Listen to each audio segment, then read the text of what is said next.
मुझे नहीं पता राहुल गांधी क्या बकवास बाहर जाके कर रहे हैं, वो कंफ्यूज इतना इंसान है ना। इस समय मोदी सरकार है। भारत को बदनाम करने के लिए इसका इस बार समूल नाश कर दिया जाएगा और अमृतपाल नाम का यह नाग खत्म हो जाएगा। 176 आदमी को पकड़ लिया गया है। नहीं, बद से बदतर बिल्कुल भी नहीं होंगे। सभी सिख भाई बड़े राष्ट्रभक्त होते हैं, बड़े देशभक्त होते हैं। नमस्कार, मैं शालिनी झा और आप देख रहे हैं सौगंध टीवी। अमृतपाल सिंह जो खालिस्तान की मांग कर रहे हैं, पुलिस की गिरफ्त से अभी भी बाहर है, लेकिन पुलिस की कार्रवाई लगातार जारी है। क्या लग रहा है, खालिस्तान की जो मांग है वो कितना सही और कितना गलत है? भिंडरेवाला के बाद कहा जा रहा है अब दूसरा भिंडरेवाला पैदा हो चुका है। ये बिल्कुल गलत है। एक्चुअली खालिस्तान की कोई मांग ही नहीं है। पाकिस्तान की खुफिया एजेंसी ISI द्वारा प्रायोजित ये मांग है। भिंडरावाले का भी जो था वो पाकिस्तान से ही मदद मिलती थी।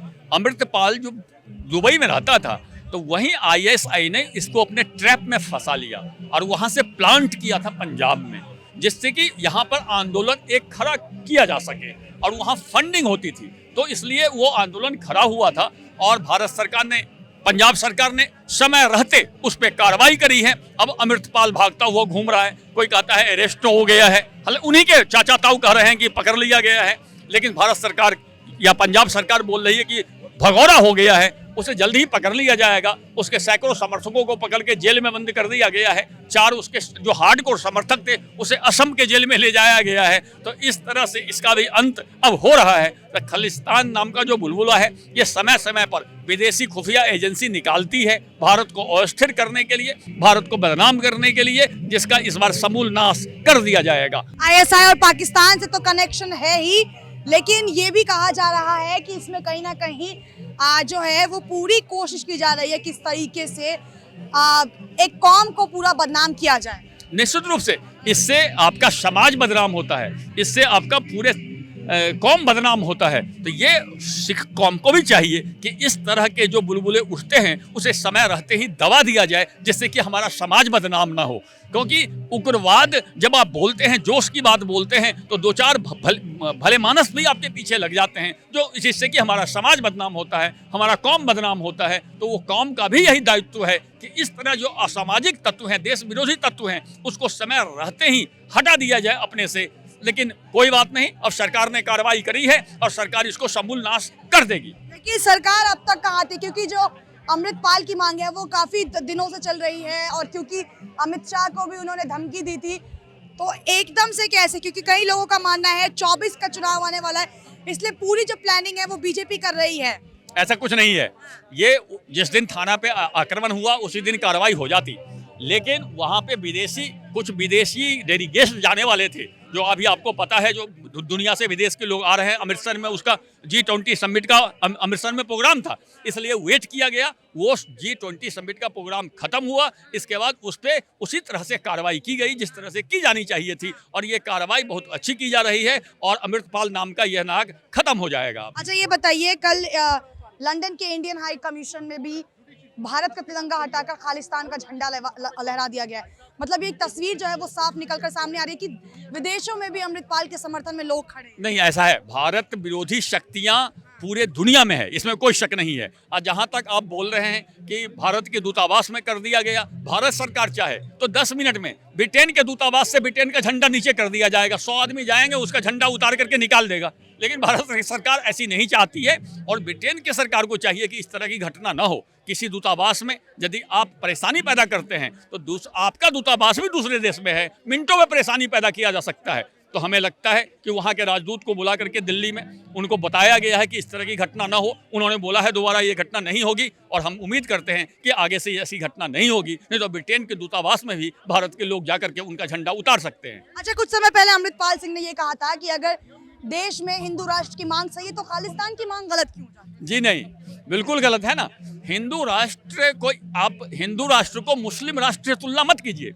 लोगों के जहन में यह है कि जैसे इस्लामी राष्ट्र है 57, जहाँ की दूसरे धर्म को पनपने नहीं दिया जाता है, वैसा ही हिंदू राष्ट्र हो। असल में उससे तुलना ही गलत है। हिंदू राष्ट्र का मतलब हिंदू मुस्लिम राष्ट्र नहीं होता है, इसका मतलब एक संस्कृति से होता है, एक कल्चर से होता है। तो एक सांस्कृतिक रूप से हिंदू राष्ट्र है ही ये, तो इसलिए इसमें ये कोई बड़ी बात नहीं है।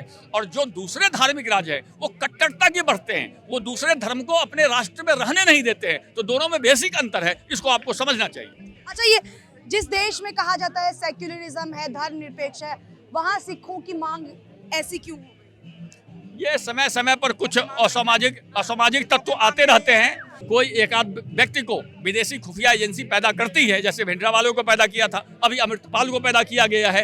ये इक्का दुक्का समाज में इस तरह के लोग हर समाज में मिलते हैं, लेकिन वो समय के साथ खत्म हो जाते हैं और अमृतपाल भी बहुत जल्दी खत्म हो जाएगा। लग रहा है अमृतपाल पर जल्द से जल्द जो पंजाब पुलिस और भारत सरकार जो है उस पर कड़ा कदम उठाएगी या कड़ा एक्शन लेने के मूड? कड़ा एक्शन ले चुकी है। मैं बताया, 4 जो हार्डकोर थे उसके समर्थक, उसको असम भेजा गया है, इसीलिए असम के जेल में भेजा गया है। 176 आदमी को पकड़ लिया गया है। अमृतपाल भाग रहा है, खेत भाग रहा है, पंजाब पुलिस उसके पीछे लगी हुई है। वो आज न कल पकड़ा जाएगा और इसके बाद इसकी हिम्मत नहीं होगी कि खालिस्तान की मांग उठाए। क्या कह रहे हैं आप? ऐसा ना, अमृतपाल तो आईएसआई का एक गुर्गा है ना, उसका एजेंट है।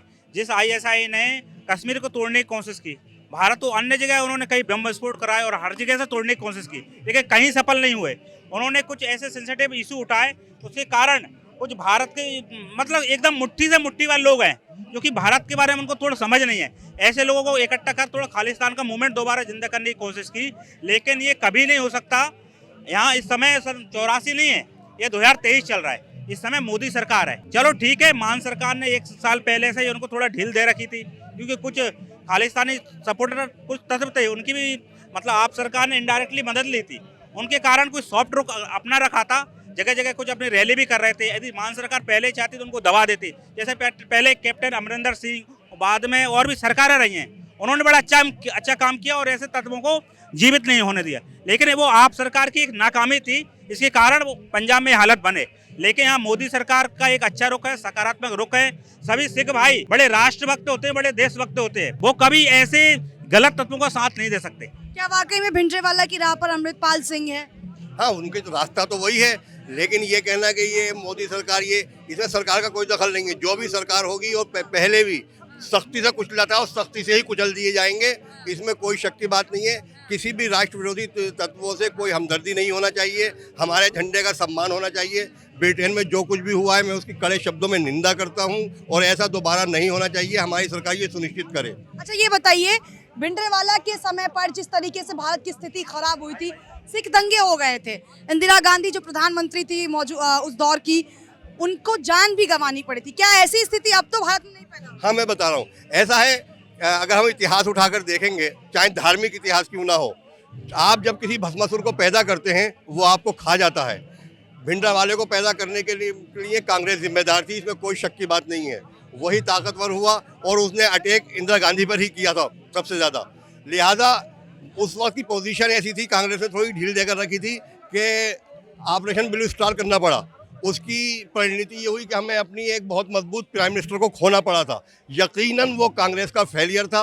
अब मौजूदा सूरत हाल में मुझे ऐसा बिल्कुल नहीं दिखता कि ये आंदोलन इतना आगे बढ़ेगा और मुझे पूरा यकीन है कि हमारी सरकार इसे कुचल देगी। अच्छा, क्या लग रहा है जिस तरीके से अमृतपाल सिंह जो है वो भागा दौड़ रहा है, पुलिस की तीसरे दिन की कार्रवाई लगातार जारी है, लेकिन क्या स्थिति अब भारत सरकार कंट्रोल कर पाएगी? क्योंकि कहा जा रहा है हालात जो है वो बद से बदतर। नहीं, बद से बदतर बिल्कुल भी नहीं होंगे। हैविंग सेड दैट, अगर मैं कंपेयर करूं भिंडरावाले टाइम की स्थिति, भिंडरावाले को पैदा कांग्रेस ने किया था, ये इतिहास सबके है, क्योंकि उसको पॉलिटिक्स के लिए किया था ना कि हम एक मॉन्स्टर को पैदा करते हैं जो अपने साथ ही आता है। इस टाइम अमित शाह बहुत सख्त हैं थैंकफुली, और हाँ, पंजाब पुलिस को गिरफ्त अब तक क्यों नहीं कर पाई वो अलग कहानी है, बट द पॉइंट इज वो गिरफ्त होगा।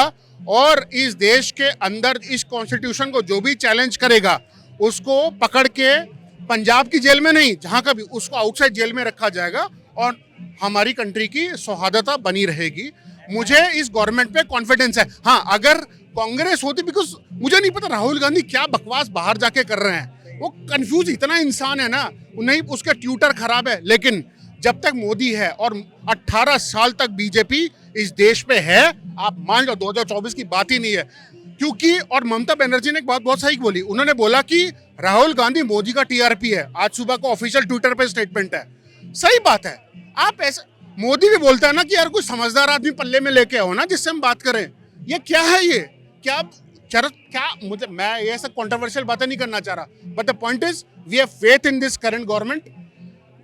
ठीक है, अमृतपाल पे एक्शन होगा 2 दिन के अंदर होगा और शायद हो भी चुका होगा। कुछ ये भी कहना है कि अच्छा सुनिए, पंजाब पुलिस गिरफ्त नहीं कर पाई, एनआईए ने आज पंजाब पुलिस को बोला है कि अगर आप नहीं कर पाए तो मैं एक्शन में लूंगा, और जब एनआईए एक्शन में आती है धरती पाताल जहां से जाता है वो निकल जाएगा उसको। तो क्या थी इनकी राय, आपने सुना। वीडियो में फिलहाल इतना ही, हाजिर होंगे एक नए मुद्दे एक नए वीडियो के साथ। मुझे दीजिए इजाजत। देश और दुनिया की तमाम बड़ी खबरों के लिए आप हमारे चैनल सौगंध टीवी को लाइक शेयर सब्सक्राइब जरूर करें।